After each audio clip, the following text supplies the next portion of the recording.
The fourth ray. While being the fifth flash in meaning and degree, in form and station, this forms the valuable fourth ray of the 31st letter's 31st flash and is an important and subtle point concerning the verse, "For us, God suffices."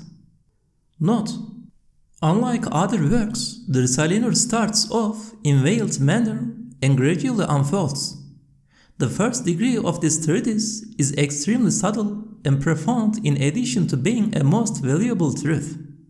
It took the form of a significant discussion governed by the feelings, an animated conversation about belief, a secret discourse of the heart peculiar to myself. It was healing for my various deep ills. Those completely in harmony and agreement with me may understand it. Otherwise, it will not be entirely appreciated. In the name of God, the merciful, the compassionate. For us, God suffices, and He is the best disposer of affairs. One time, when I had been isolated from everything by the worldly, I was afflicted with 5 kinds of exile. I suffered too at that time of old age from 5 illnesses arising in part from my sorrows. Due to the heedlessness resulting from the distress, I looked not to the lights of the Risale-i Nur, which would have consoled and assisted me, but straight to my heart, and I sought my spirit. I saw that dominant in me were an overpowering desire for immortality, an intense love of existence, a great yearning for life, together with an infinite impotence and endless want. But an awesome transcendence was extinguishing the immortality. Suffering that state of mind, I exclaimed like the sorrowing poet, "While my heart desires its immortality, reality wants the passing of my body. I am afflicted with an incurable ill which not even Lokman could cure." I bowed my head in despair. Suddenly, the verse, "For us, God suffices, and He is the best disposer of affairs," came to my assistance, summoning me to read it with attention. So I recited it 500 times every day.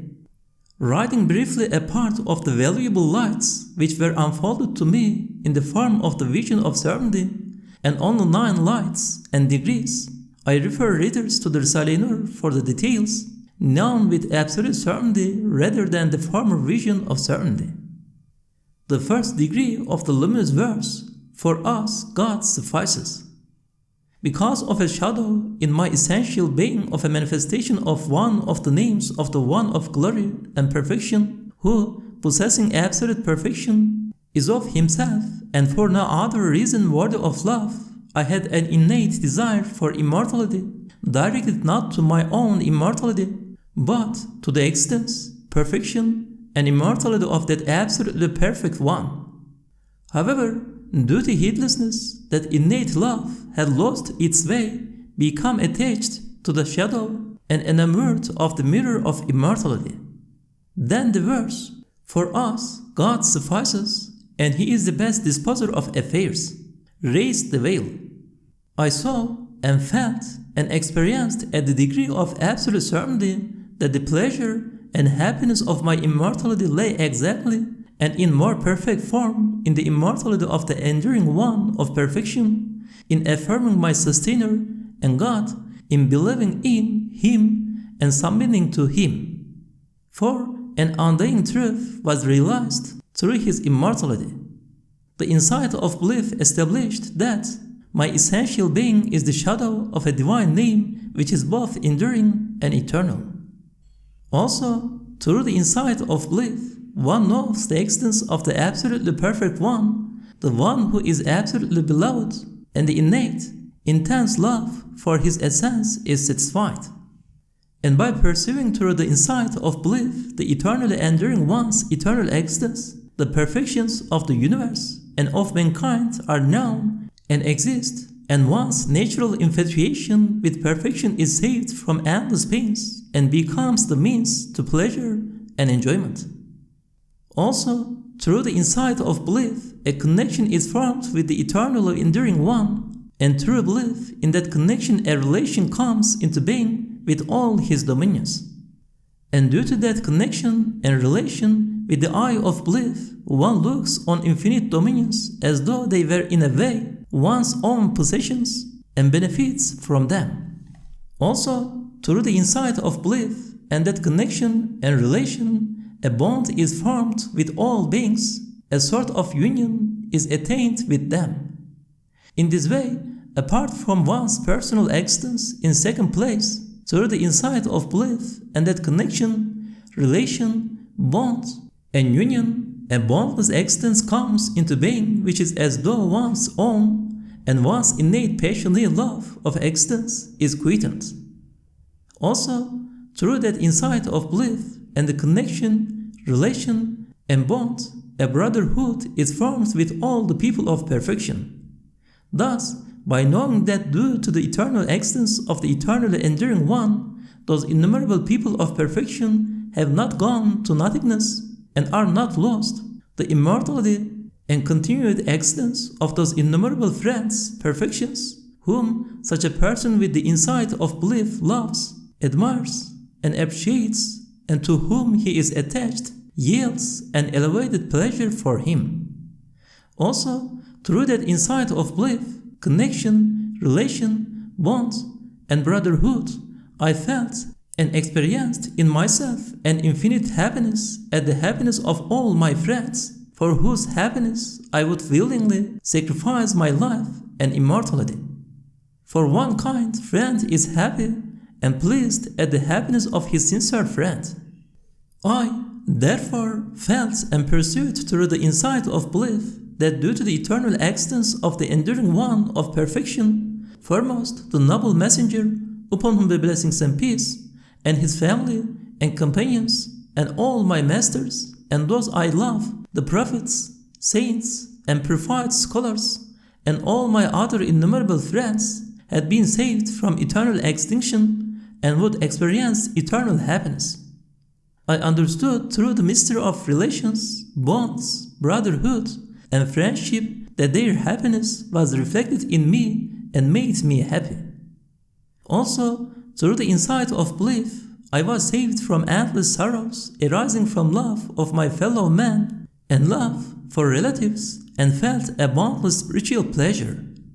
For I felt and pursued through the insight of belief that foremost my parents and all my blood relatives and relatives of the spirit, for whom by nature I desired to sacrifice my life and immortality, and would proudly do so, were saved through the eternal existence of the truly enduring One from annihilation, non-existence, eternal annihilation, and endless pains, and would receive His infinite mercy. I felt and pursued that an infinite mercy was protecting and supervising them in place of my insignificant, ineffective compassion, which produces sorrow and pain. Like a mother takes pleasure at the ease, comfort, and enjoyment of her child, I felt pleasure and joy at the salvation and ease of all those persons for whom I had compassion under the protection of that mercy, and I offered profound thanks. Also, through the insight of belief and through its connection, I knew and felt that the Risale-i Nur, which was the result of my life, means of my happiness, and my natural duty, was saved from being lost and without benefit, and from annihilation and losing its meaning, and that it was fruitful and enduring. I had the conviction that this was so, and I experienced a pleasure of the spirit far exceeding the pleasure at my own immortality.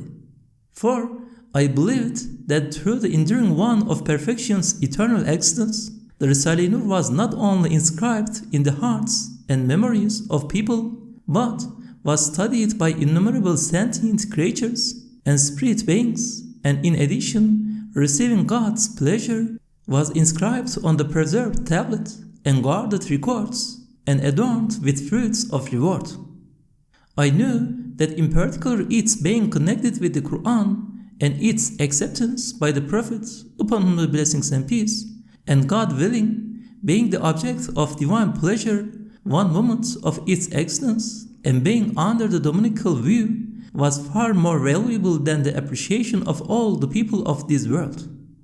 Thus, I realized that I am ever ready to sacrifice my life and immortality for the immortality, continuance, statements, and acceptance of each of those treatises which prove the truths of belief, and that my happiness lies in their serving the Qur'an. In this way, I understood through the connection of belief that through divine immortality, they are the object of appreciation 100 times greater than the appreciation of man. I exclaimed with all my strength, "For us, God suffices, and He is the best disposer of affairs." Also, through the insight of belief, I knew that belief in the eternal existence of the enduring One of glory, who bestows everlasting immortality and perpetual life, and the results of belief, like good works, are the everlasting fruits of this fleeting life and the means to unending immortality. I persuaded my soul to leave aside the shell of this worldly immortality in order to yield those enduring fruits, like a seed leaves aside its casing, in order to be transformed into a fruit-bearing tree. Together with my soul, I declared, "For us, God suffices, and He is the best disposer of affairs. For us, His eternal existence is sufficient." Also, through the insight of belief and relation of worship, I knew with the knowledge of certainty that what lies beyond the screen of the earth was lit up, and that the heavy layer of earth was lifted from the dead, and that under the ground, which was entered by the door of the grave, was not dark and stained with non-existence. With all my strength, I exclaimed, "For us, God suffices, and He is the best disposer of affairs." I had the firm conviction, and through the insight of belief knew with absolute certainty that while the intense desire for immortality looked in two respects to the eternal existence of the enduring One of perfection, I had become someone stunned and bewildered who had lost his beloved on his ego veiling him and begun to worship the mirror itself. That very deep, powerful desire for immortality governed in my essential being by means of the shadow of one of the names of the absolute perfection, who is loved and worshipped for Himself and no other reason, and whom it is man's nature to love. He had given the desire for immortality, and while the perfection of His essence, which apart from Himself requires no other reason or motive for love, was sufficient as the cause of worship, as we explained above, by bestowing the above-mentioned enduring fruits, each one of which is worthy of having sacrificed for it not one life and immortality, but if possible thousands of worldly lives and immortalities, He had made that innate desire even more intense. This I pursued and felt. If it had been within my power, I would have declared with all the particles of my being, "For us, God suffices, and He is the best disposer of affairs." And I did declare it with that intention. Also, the insight of belief, which seeks its immortality and the eternal existence of God, some of the fruits of which I have indicated above in the paragraphs starting, also afforded me such pleasure and joy that I exclaimed with all my spirit, all my strength, from the depths of my heart, together with my soul, "For us, God suffices, and He is the best disposer of affairs." The second degree of the luminous verse, "For us, God suffices." One time, when afflicted with old age, exile, loneliness, and isolation in addition to my innate and infinite impotence, the worldly were attacking me with their spies and stratagems, and I declared, "Armies are attacking a single sick, weak man whose hands are tied. Is there nothing that unfortunate, that is me, can find to support him?" I had recourse to the verse, "For us God suffices, and He is the best disposer of affairs."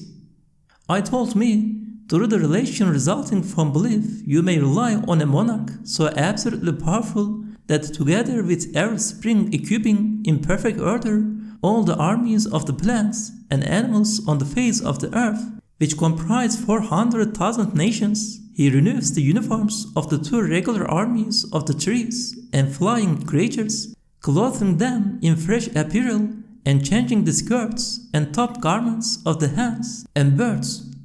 He changes too the dress of the mountains and the veil of the plains. Furthermore, this monarch places all the rations of the vast army of foremost men and all the animals in the merciful extracts known as seeds and grains, which are far more wondrous than the food extracts like the meat, sugar, and other extracts the civilized have discovered in recent times. He rolls up inside these the instructions for their cooking, engraved in accordance with divine determining, depositing them in minute casings for their protection. The creation of these containers is with such speed, is an abundance from the factory of be, and it is that the Qur'an says it is carried out at a mere command. Although all those extracts resemble each other and are of the same matter and would not fill a town, the munificent provider could fill all the towns on the earth with the exceedingly various and delicious foods he cooks from them in the summer. Thus, you may find a point of support such as this through the relation of belief and rely on an infinite power and strength. On receiving this lesson from the verse, I acquired such moral strength and firmness of belief that I could have challenged not only my present enemies, but the whole world. I declared, for us, God suffices, and He is the best disposer of affairs. Seeking a source of help for my infinite poverty and need, I again had recourse to the verse. It said to me, through the relation of worship and servitude, you become connected to and are recorded in the wages book of a munificent master who every spring and summer sets out and removes 100 times over tables bearing a multiplicity of foods, producing them out of nothing from unexpected places and the dry earth. It is as though the years and the days are all receptacles for the fruits of bounty and fruits of mercy that appear in unending succession. They are exhibitions for the degrees of bestowal, universal and particular, of a compassionate provider. You are the servant of a possessor of absolute riches who is thus. If you are aware of your servitude, your grievous poverty will be transformed into pleasurable appetite. This lesson I observed, and placing my trust in God, declared together with my soul, yes, yes, that is right. For us, God suffices, and He is the best disposer of affairs. The third degree of the luminous verse, for us, God suffices. At the time, I found my attachment to the world broken due to the pressures of my exile and sickness and the wrongs I suffered, and belief was informing me that I was destined for an eternal world, an everlasting land, and perpetual happiness. I gave up sighing, and said, oh. But this goal of the imagination, aim of the spirit, and result of creation could only be achieved through the infinite power of one absolutely omnipotent, who knows the motion, rest, acts, and states of all creatures, and records them, and takes in significance an absolutely impotent man as his friend and addressee, giving him a rank over all creatures.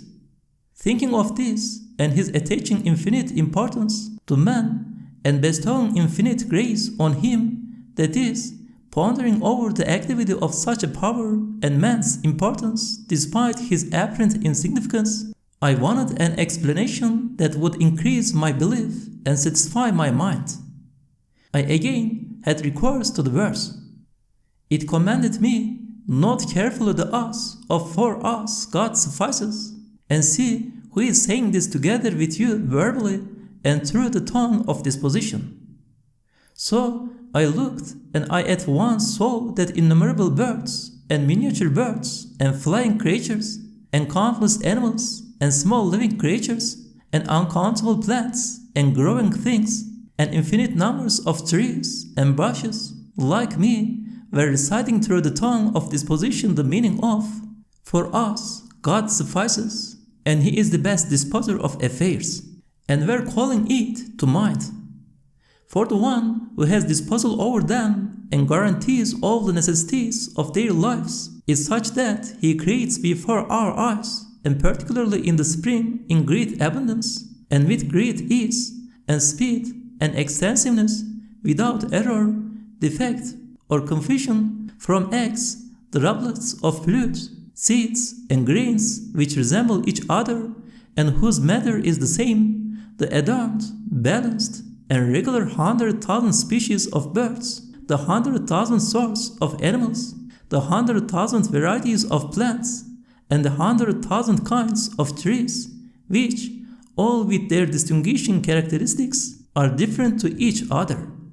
With all this intermingling, resemblance, and closeness, He demonstrates to us His unity and oneness within the immensity and majesty of His power. I understood then that it was not possible for there to be any interference or partnership in that act of dominicality and disposal of creative power which displayed such innumerable miracles.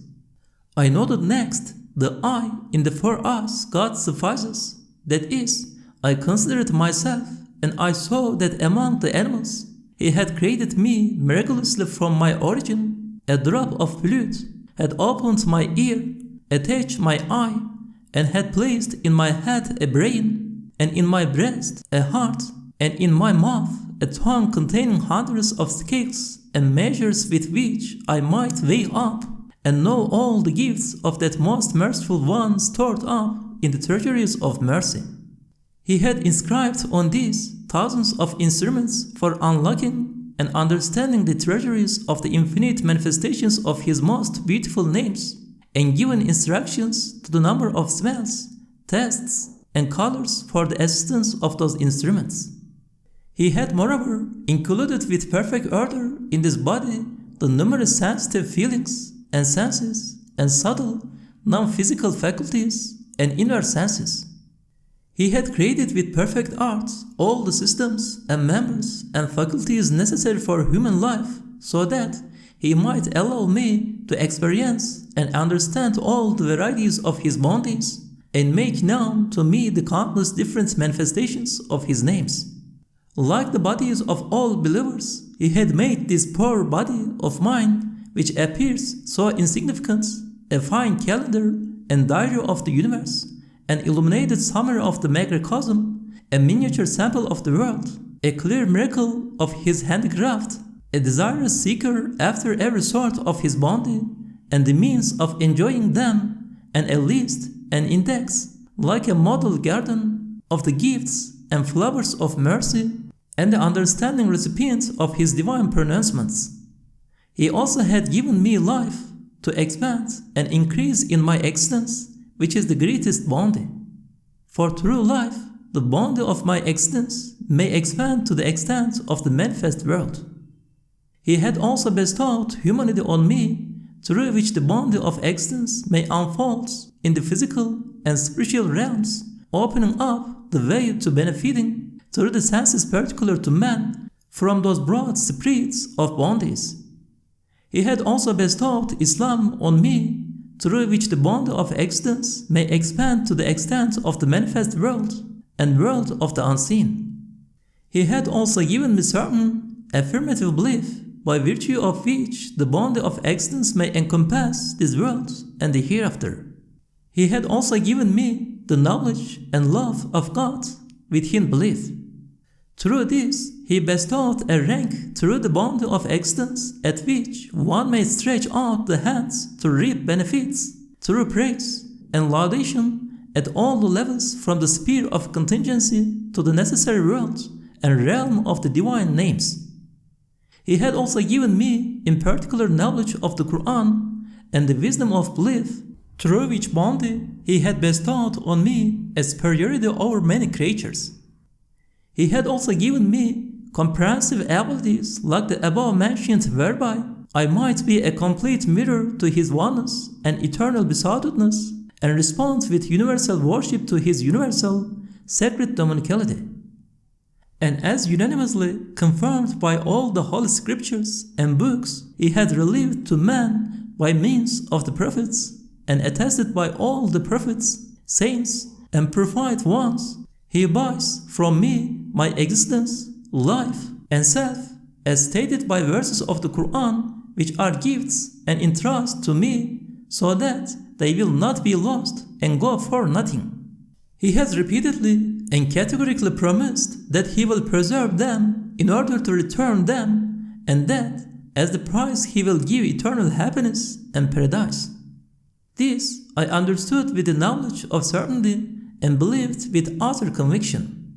Thus I was taught by the verse, "For us God suffices, that my sustainer, the glorious and munificent one, opens up through his name of opener the forms of the hundreds of thousands of varieties of animals and plants, from limited, similar droplets and seeds, with the uttermost ease, speed, and perfection, and as we mentioned before, gives man this astonishing importance, making him the chief pivot of the works of his dominicality. So too he will create the resurrection of the dead and paradise, and will bestow eternal happiness as easily and definitely as he will create next spring. Had it had been possible, I would have declared through the tongues of all creatures, but since it was not possible, I declared by intention and through thought and imagination. For us God suffices, and he is the best disposer of affairs. And so I want to repeat it through all eternity.